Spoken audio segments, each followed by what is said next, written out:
over the years I must have done features with hundreds and hundreds of anglers up and down the country, and one thing that really remains consistent with them is their feeding and watching them feed. Whether it's one maggot, one pellet, it doesn't matter. They regularly feed, either building up a swim or doing whatever they do. It just seems magical how much they feed.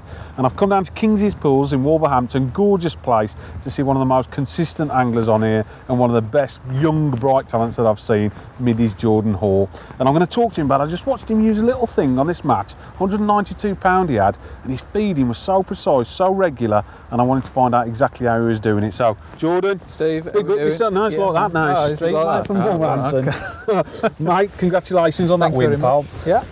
When I'm watching you fishing the match, I've watched you feed absolutely perfectly and consistently using these little gadgets. So it's that, you know, there's hundreds and hundreds of designs on the market. This one, little Middy grip flex one. Yeah. Is that what it is? A Middy pot? Yeah, tiny little one. That's the smallest. We've got a large as well. Put a bit more in. But for this time of year, generally, you know, we're tapping a few pellets out. The small That's what one. I've seen, the consistency, and it just seems so balanced on it. What they've designed is something that's really lightweight. You've seen some pots, they're massive, this really stand up. I'm old fashioned, mine's still a spray can and some plasticine. But what they've tried to do is try and get the pot to sit in the pole as much as they can. Right. So it's a simple application. What you do is, instead of squeezing them, we're going to simply just pop your finger in, which opens the bottom. You can simply clip it on. Look at that. Yeah, nice and easy. And is that where you'd have your pot as well? Yeah, you see some pots, they tend to sit down there. Mine is, to be honest. Yeah, because you have to slide it all the way down to get it to grip. Yeah. The way it's been designed, it's really, really tight fitting. Proper, accurate. Yeah, so you can have it right on the end there. Because obviously your rig's there, you want to be feeding there. That's what I've seen you doing, feeding really accurately. Yeah, really tight.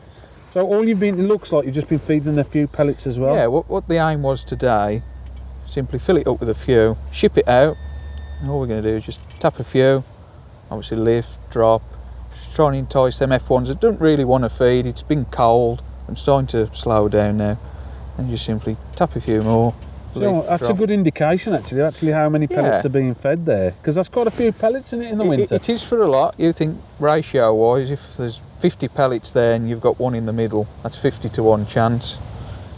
If you're only tapping out 4 or 5, it's a 5 to 1 chance of me getting a bite. So what were you doing afterwards on your maggot swim? I saw you put something inside. Yeah What they've designed is a little reducer, so when you've got lots of fish in the peg and you want to slow the feed down, a bit more competition for them, you can actually slide a little reducer in. So say you're swapping a toss, genius, your pot off, all they've got is a little pot that goes inside. So if you want it, you're restricted to your feed now. You can So winter fishing would be brilliant. You would get a grain of corn and a few micros, and it's near enough full.